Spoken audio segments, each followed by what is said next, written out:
Now let's look at the pressure, deviation of the pressure from using the degeneracy. Okay, so now from thermodynamics we know that the pressure of a gas can be calculated from this expression, okay, with entropy constant, okay, negative of this dE by dV. Okay, now if you think about a quantum particle of mass m enclosed in a volume V can be obtained by solving this. So you must have seen this particle in a box, one-dimensional box. You must have calculated that. So the energy E expression, let's say if for that one-dimensional box, you must have calculated for n square, h square, then pi square by twice m. You must have used I don't know if a square, right? Same expression is being used, and this is for one dimensional. For three dimensional, this n will be simply n square will be nx square plus ny nz square. See here, since I am using n for this number of particles, so instead of n, this, because n is a integers, right? 1 0 all those things, and so here this in place of n I am using r here, okay, and in place of a here l is being used. So you must be familiar with this term. Same thing has come up here, okay, and this, since the 3D, or meaning the volume in V, so I can write L is equal to meaning the length of the box is equal to, you know, V to the power 1 by 3, since I need L square, so that's why this will be simply V to the power 2 by 3. So I've just substituted that part. Okay, I hope the expressions are clear here. And then now what you have to do, so I have the expression for E, that is the energy. I have to differentiate this expression with respect to volume. Okay, so if you do that, most of the things are constant. This R is, you know, you should not get confused with anything. This is an integer here, and everything is constant except this V to the power 2 by 3, and this is in a denominator, so you will get, and this is a negative sign, so you have to differentiate, like, you know, 2 by 3, right? So you will get negative 2 by 3, and on down you will get V by 5 by 3 you will get, right? So this negative sign and this negative that you had will become positive, and you will get this term. Okay, so you should not get confused. This is 2 by 3 multiplied by this, so it's not 32. Okay, so now, and so here this term minus 2 by 3 1 by, so you can write V into V to 2 by 3, right? So that's why the remaining part will be, meaning what I'm trying to say here, this 2 by 3, so you can write h square pi square r square twice m, so V 2 by 3 dot V. So this expression is what? Your expression of energy, right? So that's what you have written here, energy, I mean this part. So I can write this 2 by 3 E by V. So the pressure is given by 2 by 3 E by V. So now you substitute for the expression of energy that we have obtained here. Okay, so I will get deviation of the pressure now. So simply you have to substitute, right? So energy, this is 3 by 2 RT eta. So there was this 2 by 3, and but there I had 3 by 2, so both will get cancelled out. I will remain with RT by V eta, and then eta is being substituted here. Again you will see, you must be familiar with the, for 1 mole of gas PV equal to RT. See here, if you consider after the first term, you will get the same expression, and once the gas starts to deviate from the ideal gas, you will, you know, have term after term in this eta, right? So this is the deviation of the pressure from the ideal gas, or the effect of degeneracy. Okay, so as you all know, the degeneracy is a function of this 1 by d. Okay, and you will see that this expression is given by this. So for a small mass, so in this expression, this is very important when we can see this effect of degeneracy. So 1 by d equal to n by gsz, and substituting for z, we will get n by gsv 2 pi m kt h by h square minus rho. So this same thing can be written out in this fashion. Okay, maybe much more thing to see. Okay, this number 1 has come up simply. Sorry. So I wanted to write equal to n by GSV. This is h square by 2 pi m kt, and this is 3 by 2. So from this expression, you see, if you have this expression is bigger, this is what 1 by d. So if it is bigger, you cannot really ignore this term. So to make these two terms bigger, you have to have this m has to be smaller, or t has to be smaller, right? Or volume has to be smaller. Okay. Volume smaller means high pressure now. Okay. Volume small, high pressure. Okay. So if you have those two conditions, then a gas will be more degenerate. Okay. So this can be seen. So to see the effect of degeneracy, or to gas to be degenerate, I need this 1 by t term to be significant, meaning it has to be large. So how do I get that large? I will get that the value of 1 by d to be large. I will get, whenever I have this volume comes in the denominator, so if it's a small volume, 1 by d is going to be large. Similarly, for the small m or lower temperature, I will have this 1 by d value to be large, and I will get the gas to be more degenerate, right? So you have understood now the deviation of energy as well as pressure. Okay, how does it affect from the degeneracy, or how the gas becomes degenerate, right? So now the most interesting part, we are coming to the temperature dependence on degeneracy of temperature dependence of degeneration, which lead to Bose-Einstein condensation. Okay. So here is a repetition of what has been described in the previous slide. The gas degeneration is given by this expression. All right. So now, as this T becomes lower and lower, or tends towards the zero temperature or absolute zero temperature, we know that 1 by d value from this expression above here, that this has got large value, and gas is going to be more degenerate, as you all have seen in the previous slide. Okay. So now, while deriving this Bose-Einstein gas, meaning all the statistics, we are trying to understand this energy and pressure, we have used this, right? Mainly because we have assumed that the energy levels are very close, and also the number of particles that are, like the change in the number of particles across the closed states are, very small. So we can assume this to be a continuous variable. However, you will see that as the temperature of this ideal gas goes lower to zero, what will happen? There is some unusual thing starts to happen. Okay, let me just put that in a schematic. Okay, let's say you have lots of energy states in the excited state, or the high energy states, and one of them, let's say this is ground state. Okay, so you will see that suddenly at some temperature T naught, okay, which is going to be a very important temperature, let's say it's called a critical temperature. If your temperature falls below this, okay, so suddenly the bosons which were staying on high energy states, right, most of them will come down to the ground state if temperature falls below T naught, or that. So this suddenly what will happen, all the most of the bosons which are lying, or which were existing in the excited state will come down. Okay, so it will appear as if condensation of particles. So that's why it's called as Bose-Einstein condensation. Okay, and this, interestingly, what will happen, this condensation will start exactly at, let's say, T naught. Okay, beyond T naught, meaning if it was temperature was meaning above T naught, then usual behavior that we see. Okay, so what we will do here, we will divide these particles in two categories. One is that number of particles which are lying in the ground state, which we call it n naught, right, and remaining will just simply n dash.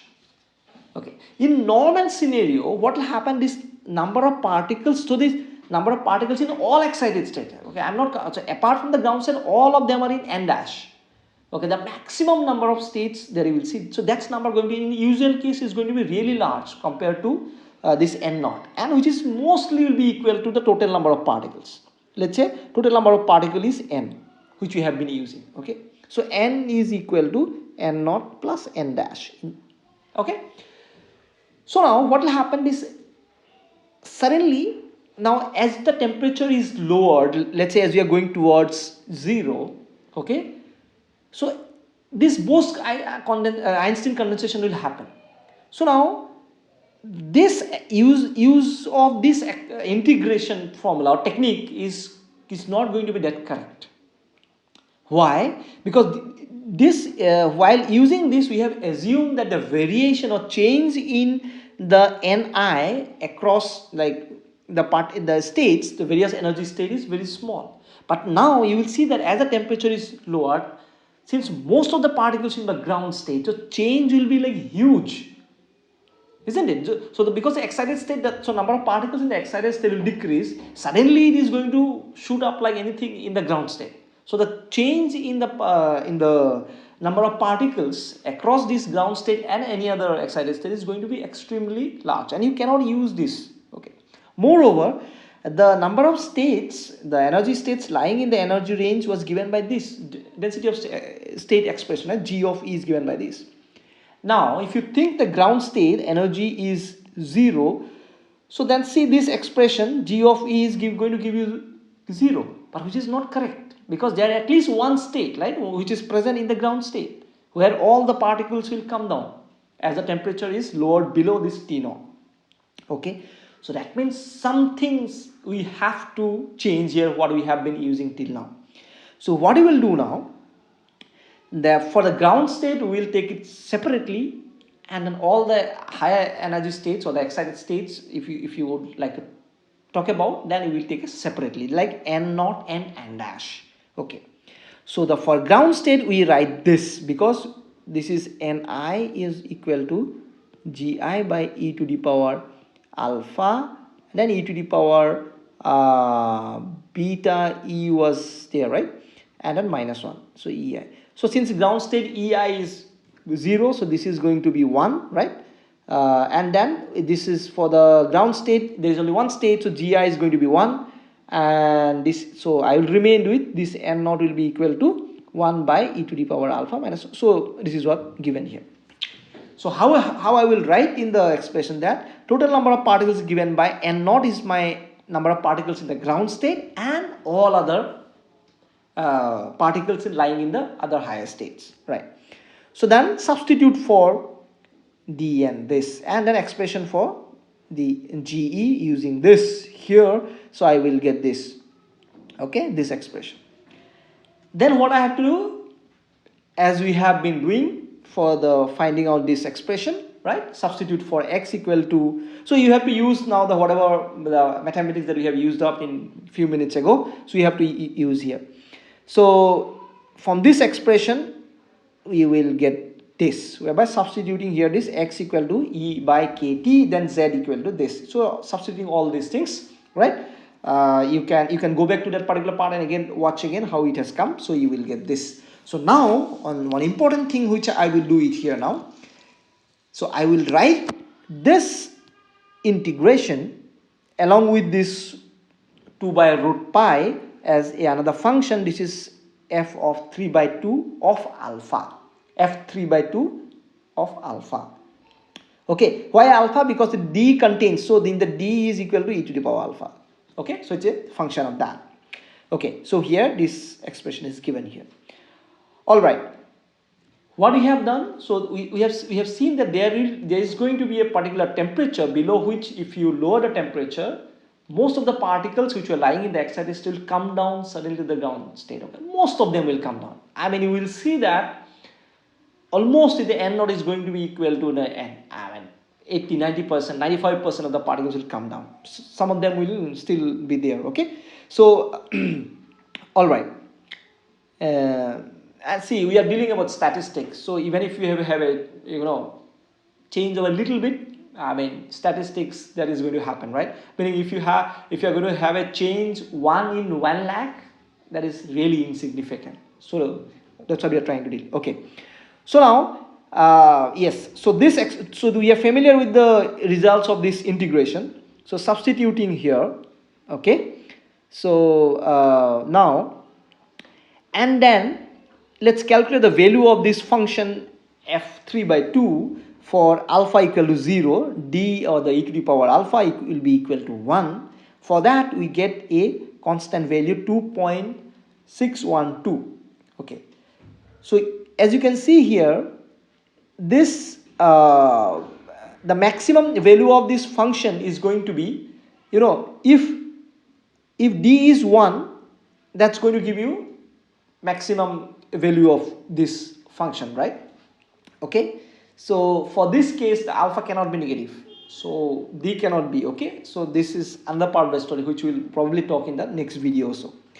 Okay, so now so you will get f3 by 2 of 0 is this. Okay, now let's talk about the temperature for which this condition satisfies the T0. So this is the T0 temperature, or the critical temperature I'm done. Okay, so T equal to T0 when this condition satisfies. So now what you have to do, again get back to that expression which of the total number of particles which you have got earlier.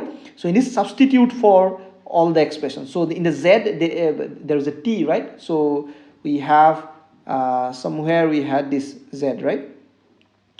Where we had, so within that bracket we have talked about, isn't it?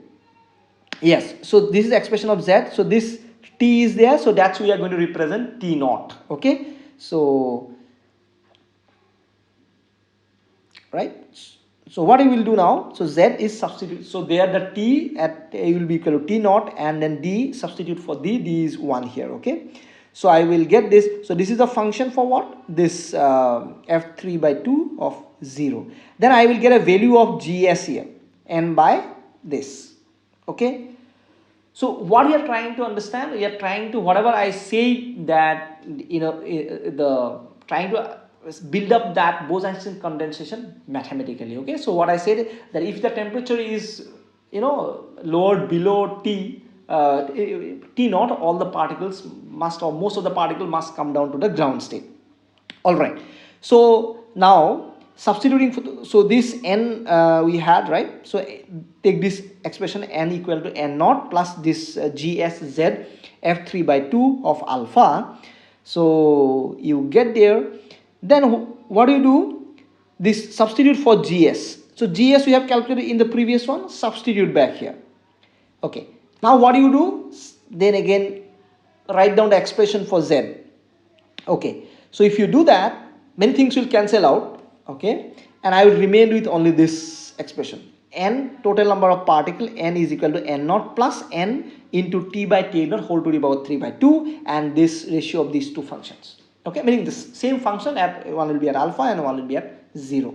Okay, now thing to point out that if when this d is greater than 1, okay, so d is greater than 1 means what in this expression? So the alpha, this is going to be less than this, right?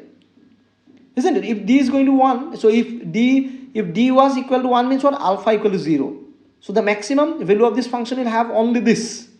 When? So the maximum value of the function for d equal to 1 only it can happen. So f3 by 2 of 0 is a maximum. So this on numerator is always going to be less than the denominator. Okay. So that's what is given here. Okay, so when alpha is not equal to 0, this the value of this function is always going to be less than this. Okay, so the n dash is the number of particles which are there in all excited state. Okay, so I have, as I said, I have classified these bosons in two parts. One is ground state part, and then all other lying in the high excited state. Okay, so the n dash is given by all those particles. Okay, I have got this is for a generalized case. Okay, so this expression you need to somehow keep in mind or remember. This is one of the very important expression. Okay, now we will see the special case. Okay, so the maximum number of particles lying above the ground state. Okay, so this n dash is equal to this. So the maximum number of particles that can be lying, so the maximum value of this function can be what? Same as this maximum. Okay, so maximum will be whenever this, I know that in usual case this ratio is always going to be less than 1, But in the maximum, how much it can be? It can be 1, right? This ratio. So the maximum number of particles which can lie in the other than the ground state, that means the high energy states as given by this expression. Okay, and then the rest of the particle, and this is for the case as we have been talking about t less than t naught, right?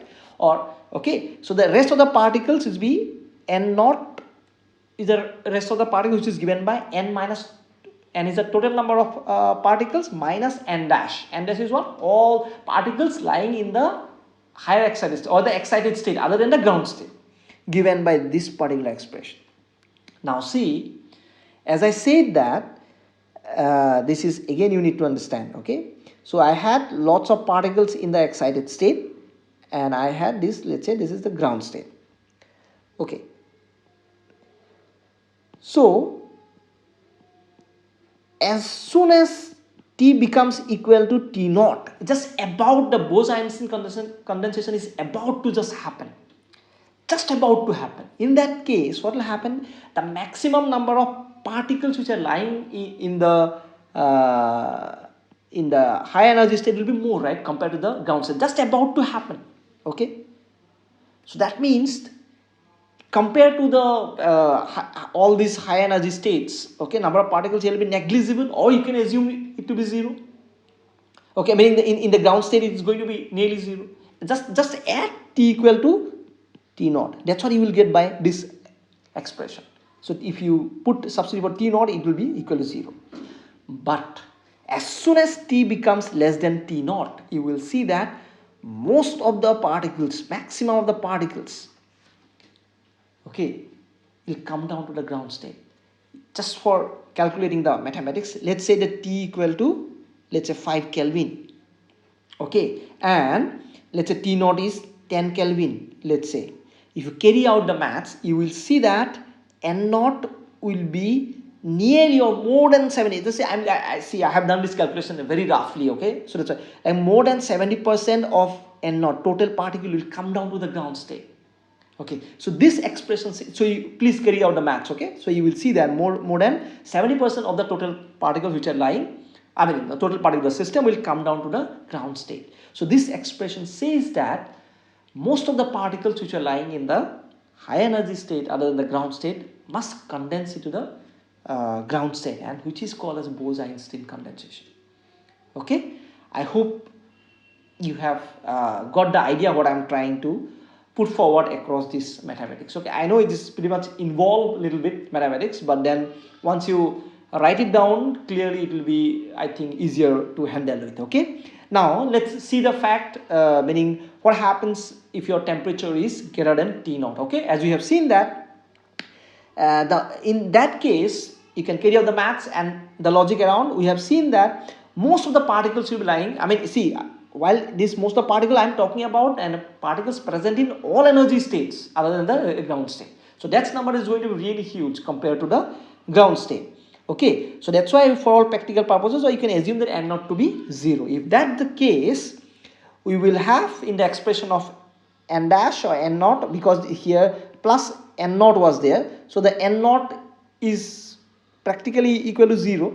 So I can rub this up. Okay, so I will get N dash, which is going to be equal to the total number of the particles, because N naught is 0 here given by this expression. And again substitute for meaning GS and Z and all the things we have calculated out, right? So so you will get this. Okay, so meaning this expression you have seen, right? So the N naught is equal to 0 here, right? So for that the N dash will be equal to this, right? So that's what we have here. N dash is equal to this. So the so you will know that this is equal to going to be 1. So then your f of, so this should have been your there should have been alpha. Okay, this is alpha. This is equal to this expression. Okay, nothing but substituting, meaning shuffling here and there, left and right. So and you know the value of this function, right? F3 by 2 of 0 is given by 2.612 and this expression. So the total number of particles, expression for the total number of particles for for the case where T is greater than T naught is given by this.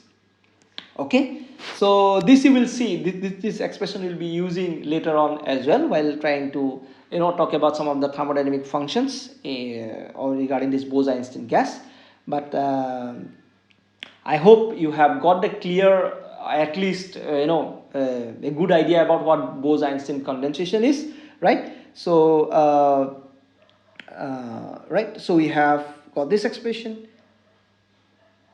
All right, so we shall stop at this point, but before we end, I hope so you have got the understanding of Bose-Einstein condensation as well as the deviation of pressure and energy from the perfect gas of the right, of the Bose gas from a perfect gas. And okay, so we shall stop at this point, and if anything, any detail regarding any of these mathematical steps you need, please let me know, and I will try to put it across your Google Classroom. Okay, thank you.